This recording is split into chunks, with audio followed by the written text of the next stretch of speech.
If disclosure happened tomorrow, would we actually know what anyone was talking about? Because people say that word all the time in the UFO world, disclosure, but they don't always mean the same thing by it. For some people, it means governments releasing old files. For others, it means admitting there are things in the sky they can't explain. And for some, it means the full science fiction version. Craft, bodies, contact, the lot. Exactly. And if you're new to this subject, that can be incredibly confusing. The UFO world has its own language, its own history, its own famous cases, its own rumours, and, let's be honest, quite a lot of nonsense. So, this series is here to slow things down a bit, not to tell you what to believe and not to sneer at people who are interested in the subject, but to explain what the conversation is actually about. This is UFOs for Beginners, the Aliens Explored guide to the claims, cases, ideas and terminology you need to understand before the world starts talking seriously about UFOs.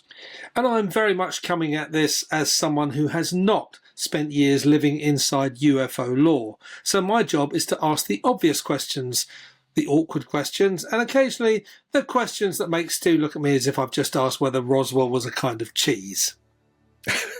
Which, to be fair, is only slightly less bizarre than some Roswell theories. But that's the point. I've spent far too much of my life thinking about UFOs, aliens, crop circles, strange encounters, and the possibility that we might not be alone. Neil brings a more grounded perspective. And between us, hopefully, we can give you a way into the subject that is curious without being gullible, sceptical without being dismissive, and clear enough that you can decide what you think. So whether you're completely new to UFOs, quietly curious, mildly sceptical, or just wondering why this subject keeps coming back into the news, you're in the right place. This is UFOs for Beginners. And today, we're starting with the big one. What does disclosure actually mean?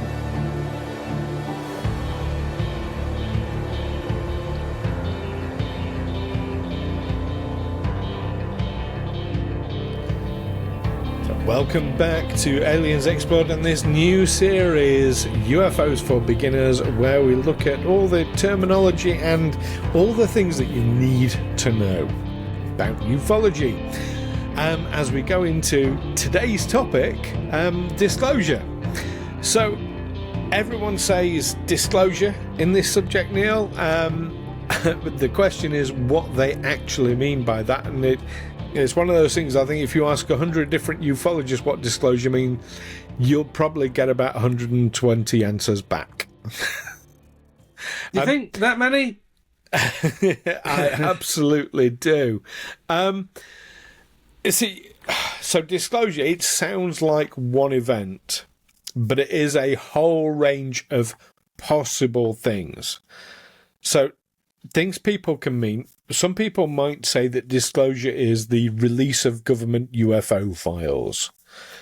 Some people say it's an admission that some sightings are unexplained.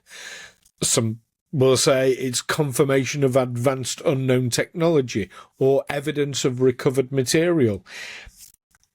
Some people, and you know, we've been guilty of this ourselves, talking about, you know, the actual craft being wheeled out onto the White House lawn, or biological remains or bodies, or maybe even direct contact with non-human intelligence.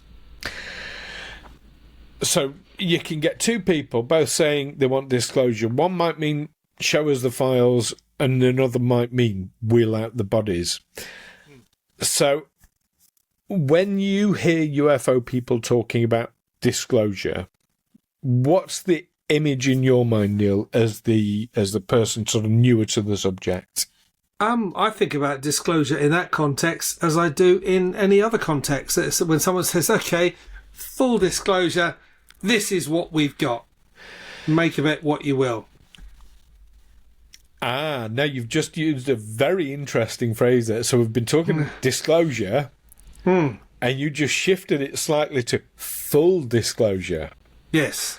That's, to me, disclosure means full disclosure. If they're keeping something back, well, that's not disclosure. That's a limited release of information, and it might just as easily be intended to deceive or put me on the wrong track or give me the wrong impression. So when we look, let's look historically at World War II as an example. Okay. I think we as humanity, we know that World War II happened. We know who the various, what the various sides were in World War II. We know what the outcome was. We know things like how many people were killed in World War II. Maybe approximate numbers, but we have a good idea. I think it's fair to say that there will be some things that are still kept secret about World War II, though. Or that are just unknown. I think World War II, I think for us in Britain and many other countries, this is our good war. This is the one that there's no controversy over. We had to fight this war and we fought it bravely. And when people got killed, it didn't result in the public queuing up outside Number 10 Downing Street, demanding to know when are you going to end this stupid war, which has been the more common experience in more recent wars. So people still do have their different perspectives on it. It's what you largely get is a simplified version where the good guys were being brave, we're fighting bravely, we're achieving something. That's all you need to know. But that's kind of my point. What I'm saying is we have not had full disclosure about World War II. There are probably some things that are kept back. We know that the British government is obsessively secret. And they're obsessive. There are documents marked secret and top secret, I know because I've seen them, that contain things that everyone knows. And I said, I read this in the newspaper the other day. They said, now that you've seen it in this top secret document, you're not allowed to discuss it. But things that, the atrocities that we committed or that the Americans committed, that happened. I feel very, very confident saying that because, it was war. But those sorts of things will be kept secret. So your absolutism about, disclosure means full disclosure. That's what I'm saying. We can look at something like World War II and we know it happened. So in the same way, I would say disclosure of the UFO topic, we will never have full disclosure in that sense. Even if they wheel the bodies out, we're still not going to get full disclosure. Aren't we? Don't you think? I mean, absolutely not. I don't think we'll ever get full disclosure in that sense, in that absolute where everything is revealed. Because, if you're talking about something like World War II, this is a subject which probably most aspects to do with it are in the public domain. There'll be a few things that are still secret, but generally it's all in the public domain. Whereas with UFOs, it's the opposite. We can only speculate. We think that our government knows way more than they're telling us. We're saying, well, just let us know what you got. Well, that's it. So with UFO disclosure, then how do you picture that happening? Would it be, for example, a press conference held by the president? Would it be leaked documents that they just can't deny? Military admission, a scientific announcement? What's the picture in your mind of disclosure? It's that they open a hangar door and say, this is the aircraft that crashed at Roswell. We tried to reverse engineer the technology, and maybe we could, maybe we couldn't. We were able to incorporate this technology into this particular aircraft to varying degrees of success. That sort of thing. Right. Yeah. How up to date they would be prepared to be about that, I don't know. I mean, if they're still reverse engineering alien technology, they're not going to want to talk about any of it. So there's no disclosure. It's still a secret. Sorry. Well, there we go. It's interesting. It's sort of hearing that. So I can hearing your description. Yes, they open the hangar doors. There's the craft, and it's yes, and we've had the craft a while. And the moment you said, and we use this technology in this aircraft, no, that's national security issue. They wouldn't be saying that. Well, they might say, yeah, we used it in an aircraft in the 1960s or something, but yeah, something that's now commonly in use. You know, they might say, yes, this is where we got fibre optic technology from, for example. Something that's commonly known about. But yeah, what's in military aircraft from this? I would imagine being a much more delicate thing. So yeah, it is interesting to hear that for you that is showing the physical evidence, because there are some people who would still say, oh, that's been faked. You know, especially with AI these days, you will still get that unless you're physically there looking at it in person, able to put your hands on it, kind of thing. But the word itself, disclosure, has become so emotionally charged because so many people associate it with cover-ups. Yeah. And, you know, and not just that, but you know, those of us in ufology who've been in it for a while have experienced decades of ridicule. So, you know, disclosure would be a form of vindication in that regard. A new era for humanity, you know,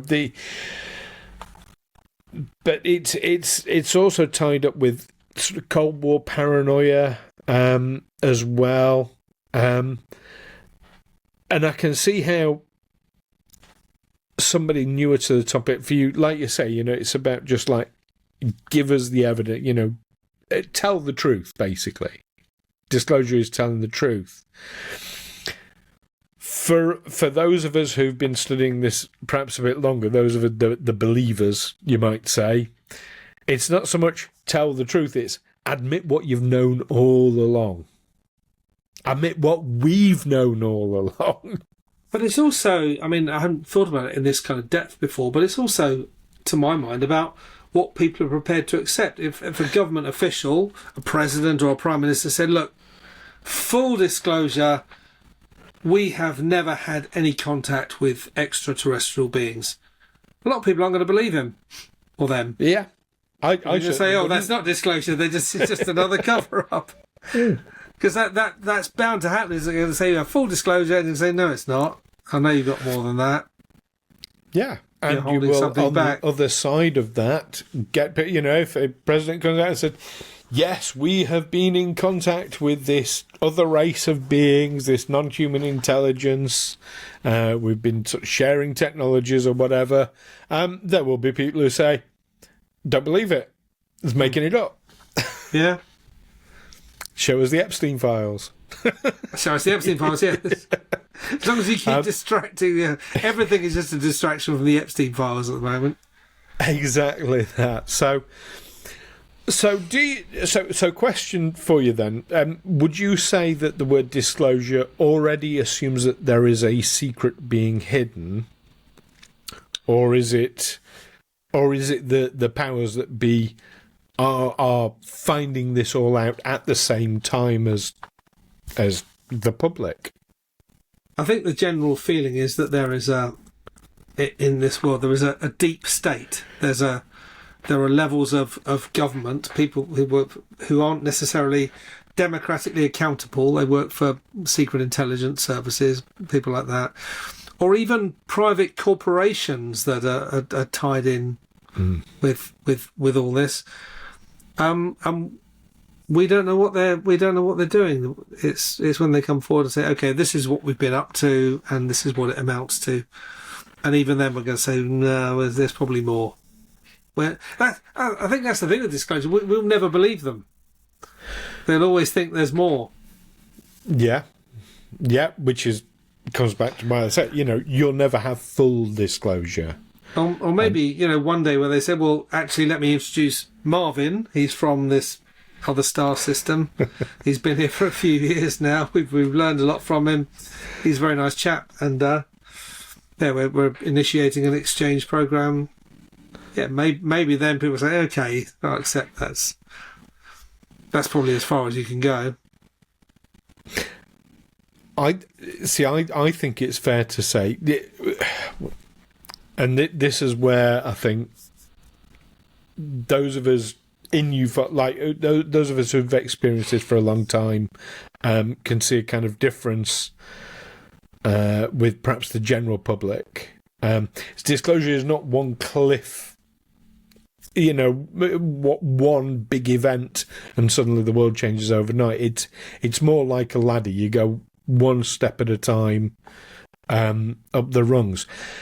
And for me, the first level one, if you like, is releasing old files. So previously classified or archived UFO material, which is kind of where we are at the moment. But it's also where we have been for quite some time. Mm-hmm. Yeah, those, what was it called? The Tic Tac files, the little craft that looked like Tic Tac skimming along the sea. That was, 2017 or something? And exactly, 9 years. So for 9 years.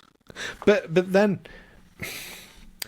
that was a huge event. That was a quantum leap in terms of disclosure, because you went almost overnight from the government saying, we don't have any footage whatsoever, we don't study this at all, anybody who even thinks about talking about this is to be utterly ridiculed, to suddenly the Pentagon, it's thanks to the work of people like Jeremy Corbell, George Knapp, that these videos became public, and the Pentagon said, yeah, that footage is real and we can't explain it.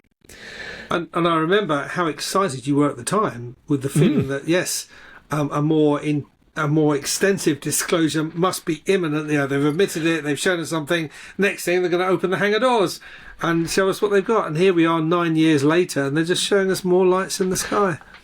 Well, I would say there has been a lot of progress towards disclosure since then, to 9 years. But yeah, that is the first level. Absolutely. It doesn't say that they know what they are. It doesn't say that there's been reverse engineering or anything like that, but it does acknowledge and validate a legitimate phenomenon. And that we're all used to it now, that we say, okay, there's these lights in the sky, which no one can explain, which get picked up by military sensors and all sorts, but yeah, we don't know what they are. No one knows what they are. Well, as far as we know.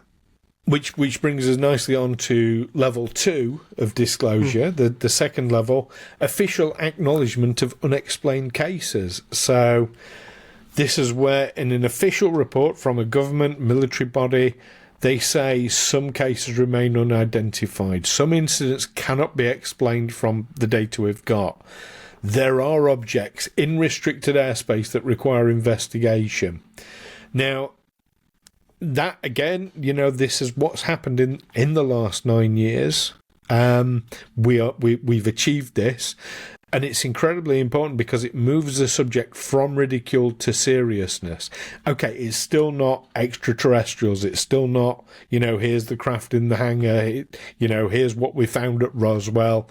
Here's not, Marvin, who's not from Mars. He's not there yet. But unidentified is a category of uncertainty and not a conclusion. So, do you consider that is where we are now with that? It's a part of real disclosure, or is it just a more honest admission of uncertainty for you? I think it's a more honest admission of uncertainty. I mean, how many levels of disclosure do you think there are? I believe, this is my take, that there are 8 levels of disclosure. Bloody hell, so we're up to 2, is it? Yeah. That's the second level, yeah. So another 9 years, so there's another... Well, it might not be, it's not and every X amount of years you hit a level, it's all flexible. But in this place, it'll be 40 or 50 years before they actually say... Oh, absolutely. But again, I can look back 10, 15 years ago, I never believed, I couldn't dream that in my lifetime you would have the US government acknowledging the phenomenon for real. That was inconceivable 10 years ago. So, yeah, those three videos, Go Fast, Fleur, and Tic Tac, absolutely, they changed the world, from my perspective. But has it all just, since then, because it's been so long, just quietly been forgotten now? That we're back to where we were before? The next time they release something, a lot of people will still be seeing that for the first time. They won't remember the Tic Tac video. It's a great point, but this is where, for me, disclosure isn't a single event that changes the world. It's lots of little events that normalizes the new reality. You don't. There's a thing about. I used to work in the automotive industry, and change management was one of the big things that I worked on. Was if you need to introduce something new, a new way of working, a new process, something like that. How do you go from the old state to the new state? And you don't just go, okay, here's how you're doing it from now. Or you can do that, but that is fraught with disaster because it will go horribly, horribly wrong if you do that. You have to introduce it slowly, drip feed it. Introduce a little bit, let people get used to that. Then introduce a little bit more, let people get used to that. Then a bit more, and so on and so forth. Almost so that they don't even realise there's a change happening. And that I can see happening within the ufology. And that's why I'm seeing 8 different levels. This drip feed change of state. And are these your own 8 levels, or has this come from... Yeah. No, these are my own 8. So level 3 then, moving on. Credible evidence and sensor data. Whoop, punching me microphone. I get so excited about this, you see. Credible evidence and sensor data. So this could include stronger data, so things like radar, infrared, satellite data, sonar, pilot visual confirmation, multiple independent sensor systems. And what I'm talking about here is not all the redacted stuff that we see, but actual proper raw data. So short clips, edited video, they're great, they're wonderful, it's really good to see that sort of thing. But for serious analysis, you need context, you need instrument details, you need chain of custody is incredibly important. So where has this come from? Has it come from a valid source? We need the full data, and then it needs expert peer review. And this is where, like, our recurring phrase, show us the raw data, that's where that comes in. We're not quite there yet, but we're so close. And I think with the release of the Pursue files, we're right on that fulcrum, on that tipping point where we're just coming into that, and it won't be long, I think. We don't know how many more releases of data we're going to get, but I wouldn't be surprised to see if in the next few releases, if they are coming, we start to see data creeping in that we can look and analyse. So my question to you for this section then, Neil, is having been military intelligence, how much more seriously would you take a case if it had multiple sensor sources? So say we get a video, akin to Tic Tac. So it's a craft moving across, a landscape through the air, but we get actual multiple sensor sources attached to that, how much more credible does it make it for you?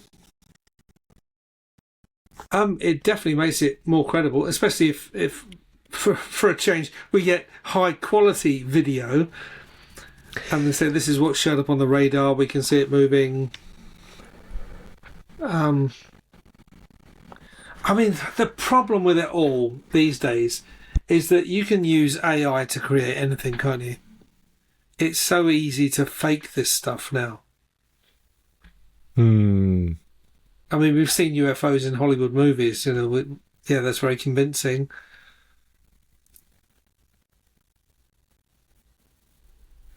And you'd need an expert to tell you what you're seeing, especially with things like radar data, that someone who can verify that, yes, this is genuine, this isn't just...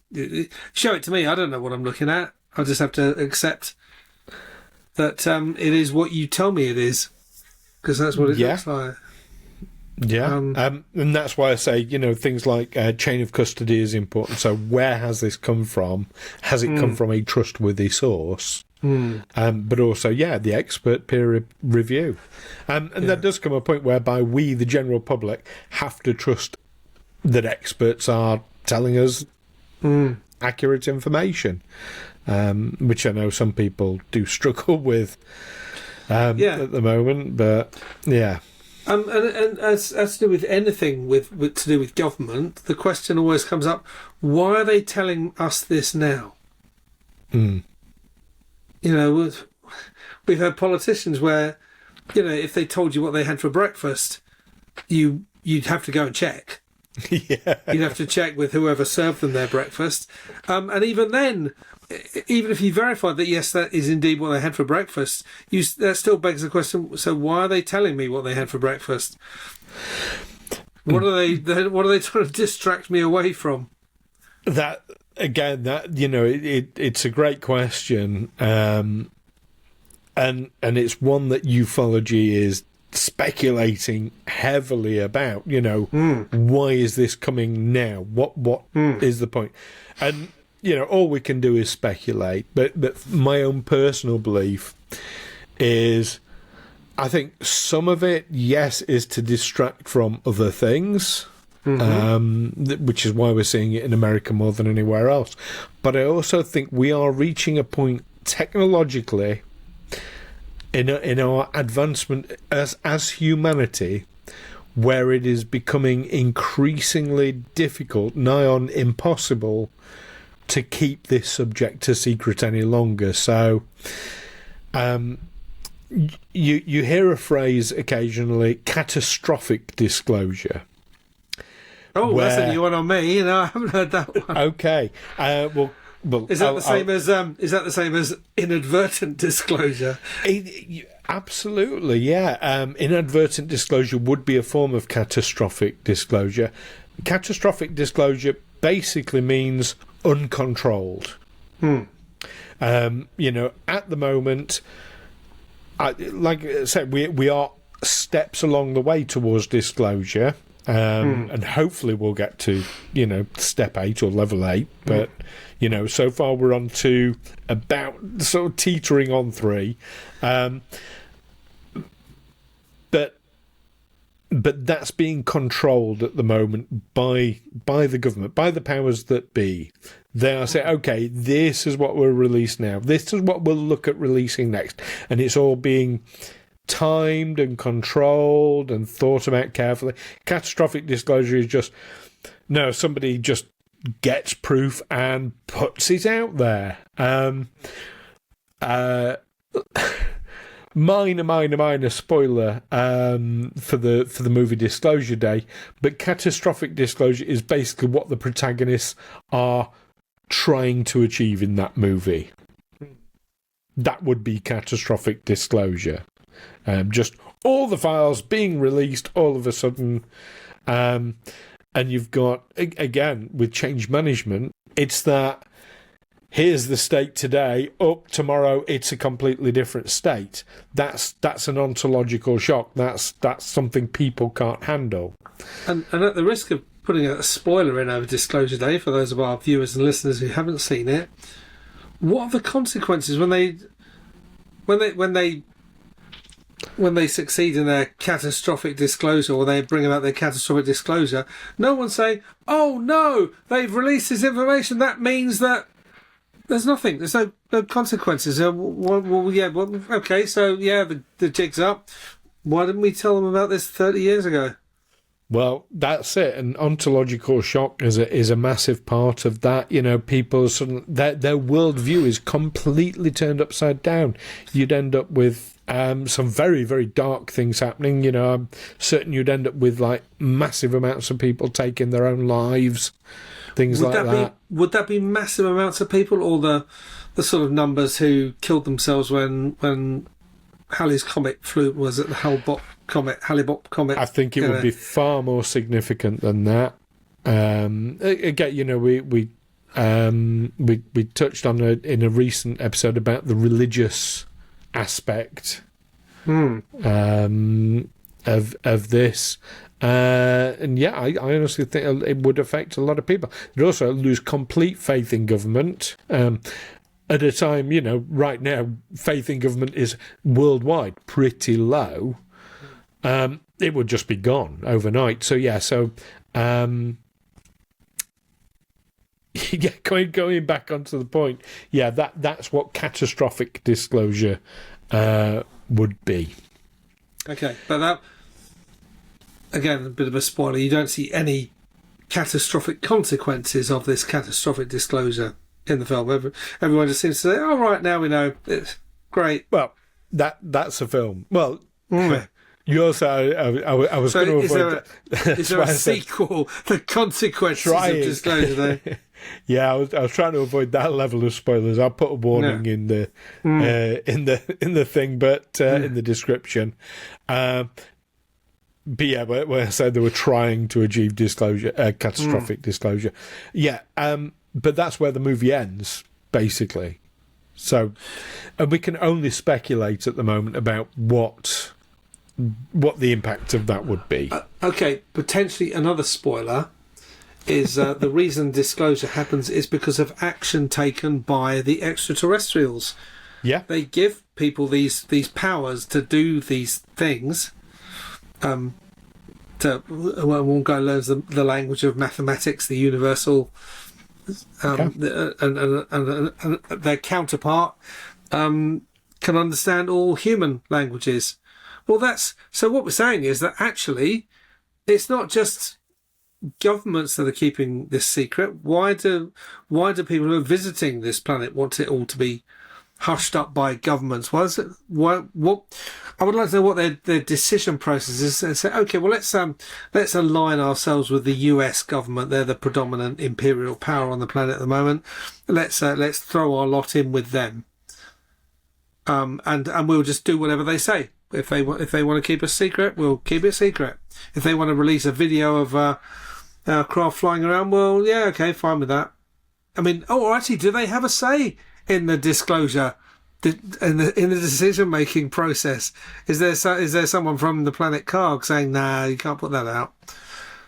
That's the kind of thing that we will only know after disclosure. But you have to assume that if the US government is keeping it, or any government is keeping a lid on this, it's with the full cooperation of any alien visitors.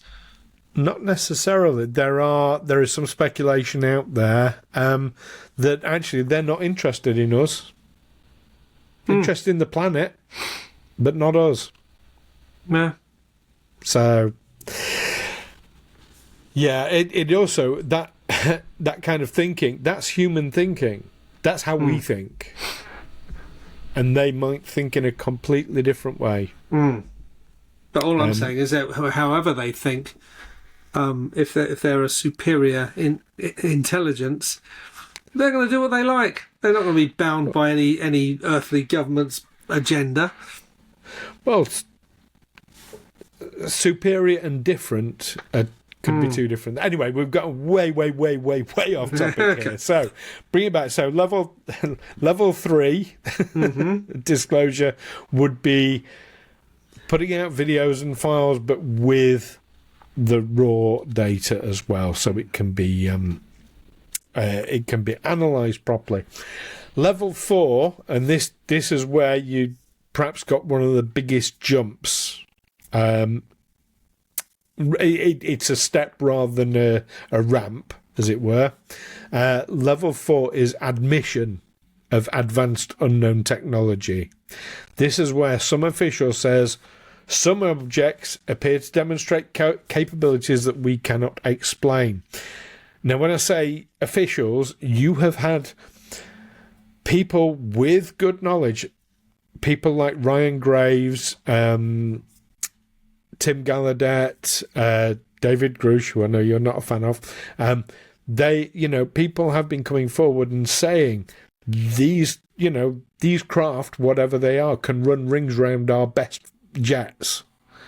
But that's different to a 4 or 5 star general standing up and saying there are craft out there that can do things we are incapable of, or the president, or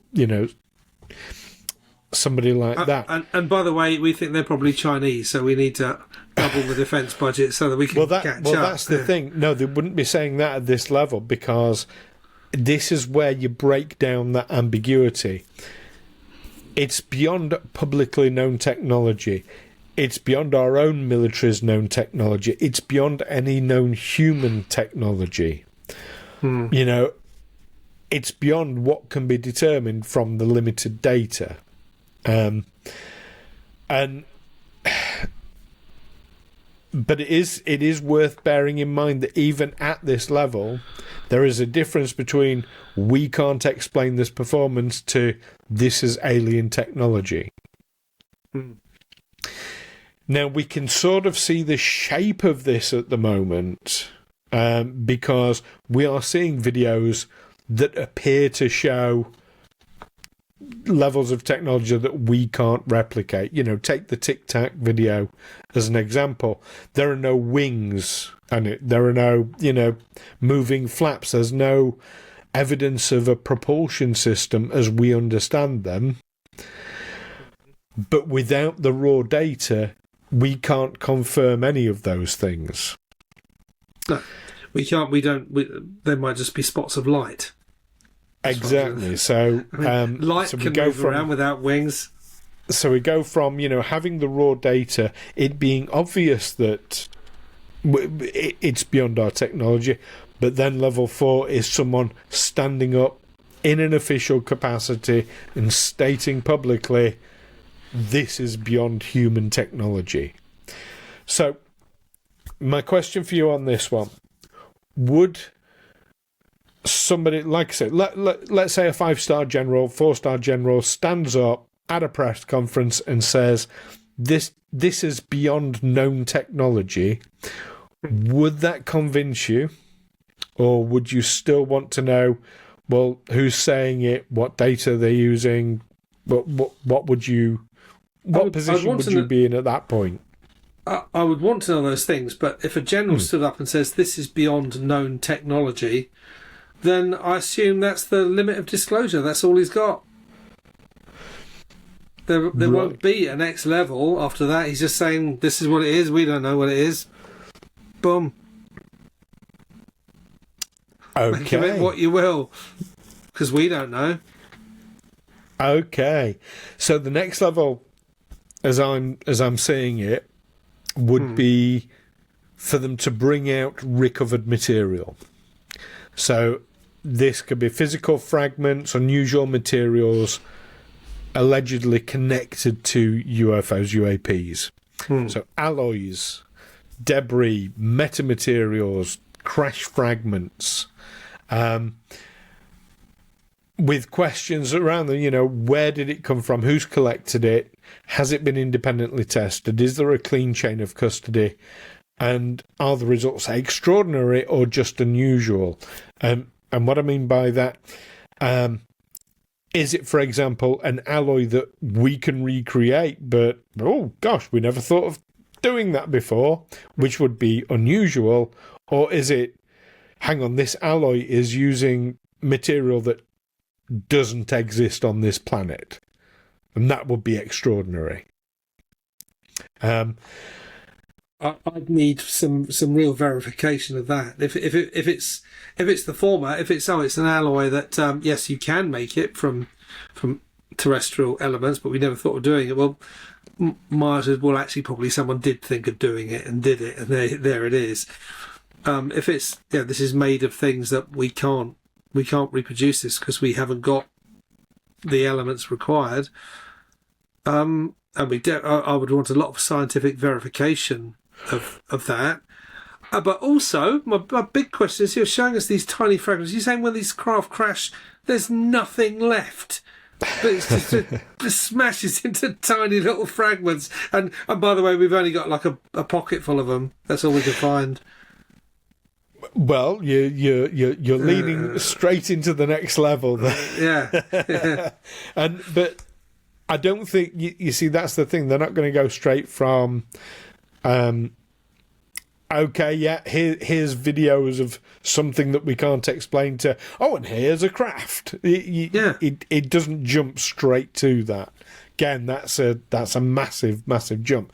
But coming out and normalising us, here's a bit more material, here's a bit more, normalises to that. And then you get level 6, which is recovered craft.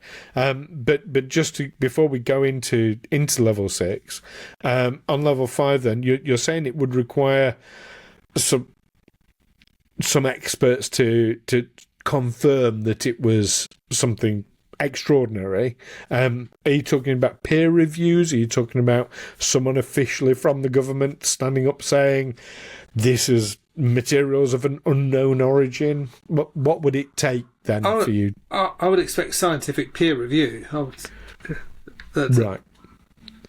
In the same way that anything scientific has to be peer reviewed before it's accepted. You need your top scientists going all out to prove that this actually isn't what they're claiming it to be. I mean, that's how the peer review process works, isn't it? That you're trying to disprove your hypothesis. Yeah, because otherwise it's not robust. That's absolutely fair. Okay, so from level 5, here's some material, and let's face it, the pieces of material can in level 5 just get bigger and bigger and bigger and bigger till they are sections of a structure. And that's when we tip over into level 6, so recovered craft. And this I think is what most people think of when they say disclosure. So the claim, the belief is that governments and private contractors possess either intact or partly intact craft of non-human origin. And obviously this would be an enormous thing if confirmed. And it raises immediate questions like, well, who recovered it? When did they recover it? Where is it now? Who studied it? Has it influenced human technology? How long have they had it? Why are they revealing it now? Who else knows about it? And it's also where the cover-up question kind of becomes unavoidable if this is a historic thing. So, like, files are one thing, pieces of metal are another, but a craft in a hangar is a completely different thing. But I can see a transitional, here's a piece of a structure from something that we don't know what it's from, and oh look, we've managed to find something, half a ship, half a craft or whatever. But would for you then, would recovered craft, where they're saying, here is the craft, it is not human, but it is nuts and bolts, it is a structure, it is made, but it's not human made. Would that be the point for you where disclosure becomes unquestionably real? I'm still going to be sceptical. I mean, of all the craft they're likely to have, are they saying the only ones they've got are ones that crashed? There was no attempt by an extraterrestrial to reach out. There are theories beyond that. Yeah, there are theories of fully intact craft that have been given to us, or that have landed here and they're just being held in a hangar somewhere until they decide, well, we're off now. So they left the keys in the ignition, so so we've nicked it basically. Yeah, there are Oh no, numerous. they've just come to visit us and they've parked up in our parking space. Yeah, and there are numerous speculations there. So no, I would say, I believe that not all craft in possession of humanity is crash recovered. Okay. And also, are they all from the same origin, or are there extraterrestrials coming from different places, possibly in conflict with each other? Well, again, my belief is that no, there are multiple species, races, and they each have their own craft, but whether in conflict with another, that is getting quite a long way down the rabbit hole, to be fair. Yeah, but also, do they all use the same technology? Are they able to perceive each other? That sort of thing. Those are fantastic questions, and we can only speculate on the answers. But yeah, so you get a nuts and bolts craft or structure or path of craft, let's say, that the government wheels out onto the White House lawn and says, here it is, it's not human. That's still not quite enough for you then? Oh, well, I'd like to see a test flight. I'd like to see, this is Marvin from the planet Karg. He's just going to fly it around a bit so you can, I'd like to see an air show. Okay. What difference would that make to you in terms of disclosure? You see, as long as they're holding stuff back, it makes me wonder why we'll let you know this, and then at some point in the future we'll let you see this. But they're never going to admit that they're holding things back. They're going to say, "Oh, we have just discovered this." Yeah, this is all we've got. This is the last thing you're ever going to see. And then maybe some years later, someone could come into power who decides, well, actually, I think the public deserves to see more. Or maybe someone will come in and say, actually, we've shown them too much. We need to just deny that's anything at all and go back to where we were before. And that aliens and spacecraft only exist in Steven Spielberg films or 50s B movies. Well, perhaps level 7 might convince you.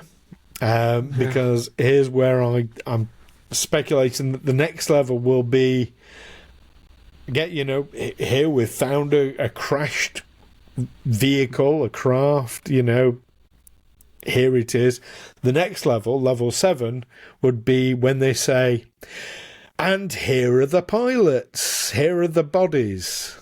And you get non-human bodies. So you've got genetic material there that can be tested, biological remains, what so-called biologics has been talked about. Of course, non-human, just to reiterate this, does not necessarily mean extraterrestrial. Non-human can mean a lot of different things. Obviously, it can mean extraterrestrial, potentially, but it could mean from here, from this planet, just, I've speculated before, under the oceans is where they come from, perhaps. It could be engineered biological entities, could be misidentified remains or fraud, perhaps. That's not unheard of in ufology. But, again, if on the White House lawn, next to the craft that they've just wheeled out, 5 years earlier, saying, "Well, here's a craft or the remains of a craft," they then wheel out, and here's another crashed craft, and this one's got bodies in it, and you see that they are the grey type aliens with the big heads and the big black almond eyes. Yeah, I want an awful lot of verification of what they're showing me is actually what I'm seeing. thinking beyond yourself now for a moment, and more the sort of the general public, do you think people will find bodies more convincing than just a craft, or perhaps even more disturbing? I don't know. I mean, if we go to explore new worlds, it's going to be with uncrewed vehicles, isn't it? Like Explorer 1 is flying off into the cosmos. It's going to take, what, is it 20,000 years to reach our nearest neighbouring star system? Mm-hmm. So yeah, you got to, for space travel, and I think the Explorer 1 is the fastest moving object we've ever created, isn't it? It moves at something like 68,000 miles an hour. It's going to take tens of thousands of years to reach the nearest neighbouring star system. Yeah, you're automatically assuming extraterrestrial there, though. I'm automatically assuming that we'd be visited by uncrewed craft. Yeah, I think that's fairly, fairly certain. Yeah, that would be like 50s sci-fi. There'd be robots on board. Well, there are theories around that, and we'll cover this in a different episode, but there are theories that the small grey aliens are in fact just that. Okay. Not metal robots, but yeah. Created. Some organic material. Robots, basically. Yeah. Okay. That's a new one on me, I have to say. Okay, I mean this is why we're doing this series, is to dive into all these subjects. Okay, so my question then, would bodies be more convincing than the craft?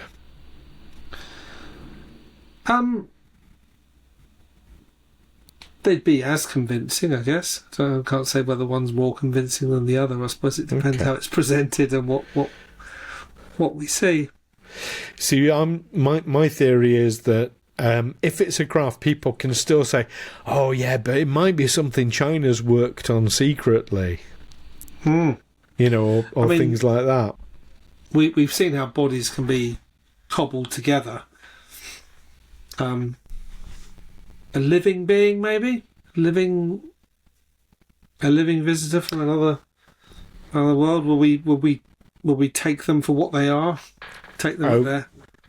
Okay, well let's move that straight on to level 8, which would be contact or communication. Obviously, this for me, this is the most dramatic and the most ultimate form of disclosure of the phenomenon. So, contact could mean a signal, a message, direct communication, a public appearance. So this would be wheeling out not just the bodies, but a living Marvin. Ongoing contact. And perhaps even an admission that contact has already happened. So I don't think we would get first contact, as it were, happening live on TV. It would be, we've been in touch with these beings for, X amount of time. Because then, you see, this is where it goes from being about UFOs to being about another civilization, a non-human civilization. And we have to start thinking much bigger, because who speaks on behalf of Earth? What is it they actually want? What's their intent towards us? Are they friendly, indifferent, hostile? How long have we been in communication with them? Can we trust them? Have we learnt to trust them?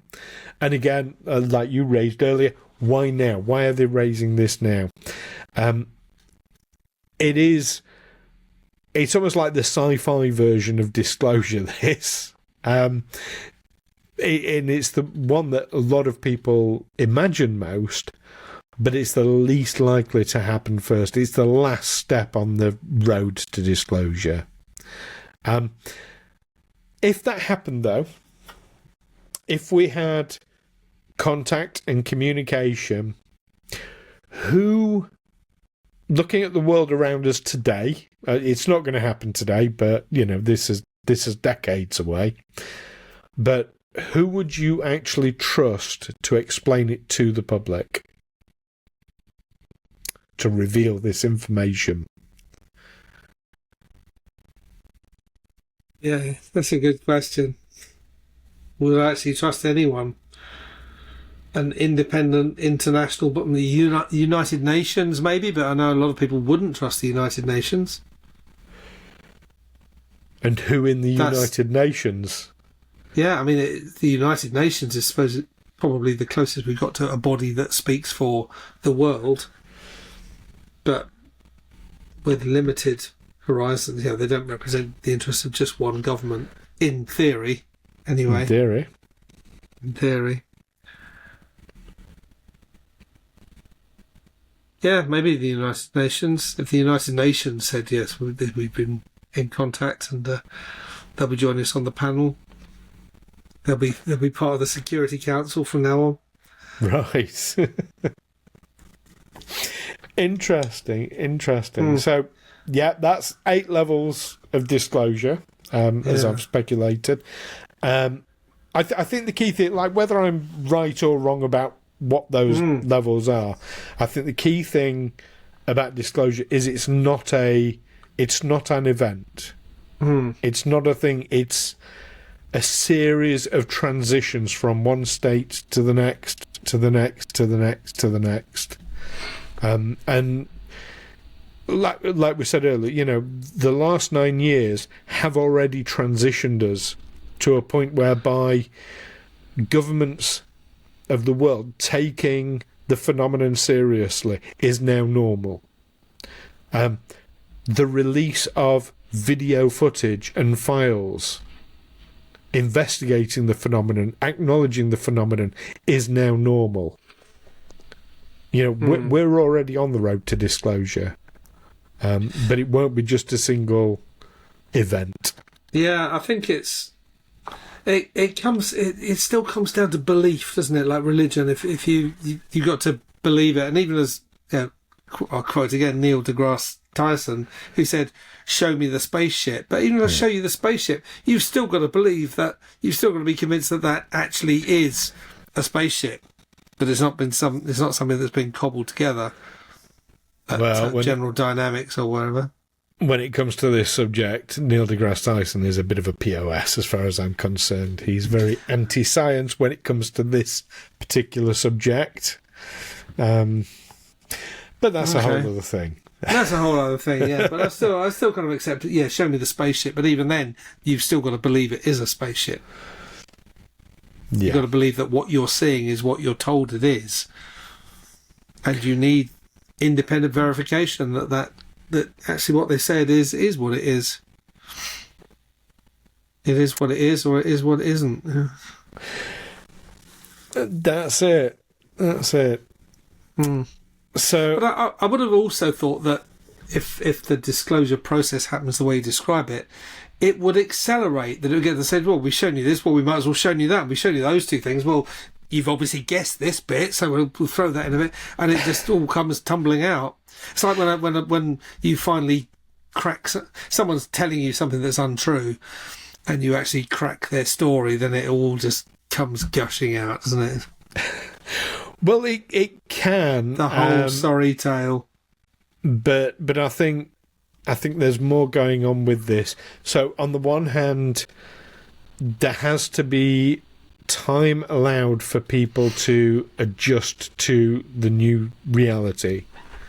Do you think, because some people won't be aware of it or won't have taken an interest, so when the next bit comes out, that will take them completely by surprise? Or people who had kind of got ready for it, they were allowed so long to get used to it that a lot of them died of old age. Oh, absolutely. And those of us in ufology, we're ready for the bodies to be wheeled out, many of us. Mm-hmm. You'll never get it perfect for everyone. But there is a middle ground. It will always be a shock to some. It will always be that ontological shock. Will always be a thing. But I think, when you're talking about the majority of people, that's the key issue. And we're moving along with that. We're getting there with it.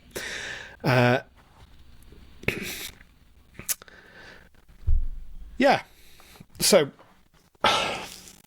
disclosure. It's not as simple as it sounds. It's absolutely not. And it's also worth bearing in mind that disclosure, even like level 8, I won't say full disclosure, I almost said full disclosure, but level 8, I'll say complete disclosure that the phenomenon is real, that non-human intelligences are real, and visiting us and in communication with us, that being widely accepted still does not mean that every UFO claim that's ever existed becomes true. It does not prove every abduction story, every contactee claim.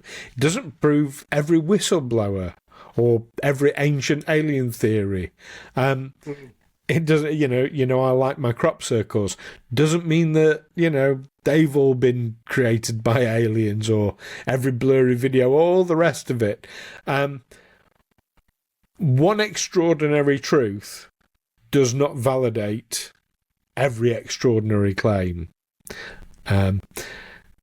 If, for example, if you get a craft like this out there, does not mean Bob Lazar was absolutely correct. He might still be wrong. He might still be right. If we get one UAP with grey aliens, does not mean that reptilians are controlling the government. We said many times that a lot of conspiracy theories overlap. You'll get people who claim that, they will still be claiming it. But how do you think... let's talk the majority now, not the conspiracy theorists on the fringes, but the majority of people. Do you think they'd be able to separate a confirmed fact from all the surrounding mythology? I've no idea. I've really no idea. Given what people, I'm always astonished when at what people are prepared to believe. And it's a lot of it is perceptions. My wife was a school teacher, and her school children would be amazed when she mentioned that she was alive when Kennedy was assassinated, and they found that incredible. So the next thing they're asking, so do you remember the Spanish Armada? Because they just can't, this is all olden days stuff, So it's, I think it would have to be carefully managed release of information. Yeah. But that's very true. And another reason why we'd have to be careful with it is the impact I think that disclosure would have on our society. We'd have scientific impact, so we'd have new biologies to understand. We'd have to reinterpret our understanding of physics. Obviously, there is the technology to look at, and we'd have new questions about life in the universe, possible changes to our understanding of intelligence and consciousness as well. If much of the speculation around ufology at the moment is correct, and psionics, as they call it, plays a huge part in it, then our understanding of consciousness in relation as a scientific principle would have to change. It's going to have an impact on us politically as well, because there will be huge questions about who knew, who hid it, which governments had access, what about the cover-up, and would we find so Ronald Reagan once famously gave a quote about, if we had I'm not going to quote him exactly because I'd fail at it, but he basically said if we had an external threat like from a different planet or extraterrestrial threat, that humanity would come together. It would bring humanity together. That's one possibility. However, we know that happens on a smaller scale. We know that you might have a country where there's a lot of political turmoil, but then that country gets attacked. Yeah, suddenly all that turmoil is forgotten. You're looking at Britain in the Second World War. Look at Iran. Mm-hmm. That it was believed that it would collapse like a house of cards because there's so much political disagreement. No, they put their differences aside. Whether that could happen on a global scale is that's never been tested, has it? But you might also get nations suddenly competing around who can capitalise on the technology the fastest. Well, actually, we are facing we are facing existential threats in terms of things like climate change and pandemics. I'm not seeing much unity over those issues. In fact, there will always be plenty of people who just deny it because it's their own agenda. Yeah. To deny things that will potentially mean they'd lose money. Yeah. That's it. And all of that is not to mention the military impact, the religious, philosophical impact. For you, I want to ask about the personal impact. How do you think it would affect your view of yourself, life, the universe, on a personal level? Well, it answers questions, doesn't it? I mean, I can wonder whether there are other beings in the universe capable of getting here. Shows a capability way beyond anything we've got. As long as they weren't hostile, they weren't here to conquer and dominate or slaughter us for our land, then yeah, I'd be happy to see them. Yeah, we're moving into a future armor world. We're living. We've already seen it depicted in fiction. That there are beings from other planets on these, on this Earth. Yeah, I think we'd get used to the idea pretty quickly, just like we get used to people from other continents coming here. See, I'm of the view. This may be the cynic in me, but I think with a gradual, progressive form of disclosure, like I've talked about, taking decades to reach the point, I don't think on a personal level it'll affect that many people, because at the end of the day, people will still have to go to work. They'll still have to, pay their bills and pay their mortgage, and the bins will still need taking out.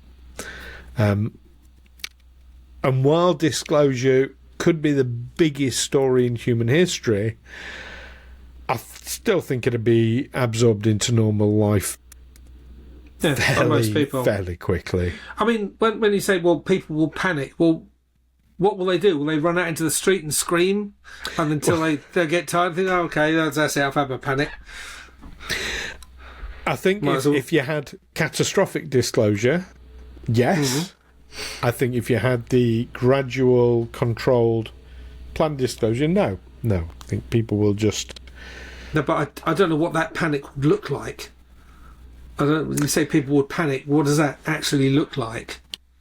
Well, like I say, a lot of people taking their lives, I think, would be a big one. Okay, well, we're overpopulated. Looting, the storming of government buildings, riots. Wouldn't it, if we just found out all of a sudden that, yeah, it's true, there are beings from another world, they're here? If it was catastrophic disclosure, yeah, I believe that would happen, yeah. So people would say, right, it's true then, there's beings here from another planet. I'm going to go out and do what I've always wanted to do, because now there's... no. Well, you'll get, in particular, people storming the government buildings because there'll be, looking for the bodies, and you'll get people storming places like Area 51. And at which point, how does the military respond to that? Do they shoot civilians? I think it would be a pretty messy business all round. Yeah, I'm not so sure. I'd like to know what our listeners and viewers think. Would you panic? Would you run out into the streets, or would you go and bring down your government, assassinate political leaders if you suddenly found out that alien visitors are here? I'd love to hear from the listeners on that. Yeah, what would you do exactly? So there we go. Anyway, for me, disclosure done properly, it's a ramp. It's not a switch. Disclosure is not just one thing; it's a series of things that will happen. Unexplained. I can't come back to this. Unexplained is not alien, and non-human intelligence is not necessarily extraterrestrial. No, my cat's non-human intelligence, isn't it? But there we go. But before we can discuss, see, one of the reasons why this discussion is important is before we can decide whether or not disclosure is actually happening, we have to decide what we would actually accept as disclosure. We need to know what we're measuring against. But I don't think we'll know that until we're presented with something. Which we already are. Yeah. With the file releases. Yeah, I've seen files, I've seen lights in the sky, and they're saying, well, we don't know what this is. And I don't know what it is either. So, but is that all you've got? That's my question. Is that the limit of it? Is that... Absolutely, really it isn't. Not by a long shot. But yeah, so, well, look out for the next part in this series, which will be coming out in 4 weeks' time or thereabouts. What we're going to be looking at next is the UFO or ufology timeline, because now we've got an idea what disclosure might mean. We need to understand how we've got to where we are. So we'll be looking at the major events that led us to this point. So make sure you join us for that one. And like Neil says, let us know how you would react to catastrophic disclosure, and maybe what disclosure means to you as well. We'd love to hear in the comments. Or by email, aliensexplored@gmail.com. So until next time, thank you very much, Neil, and thank you for joining us, viewers and listeners. Until then, keep watching the skies. Catch you next time. Bye-bye.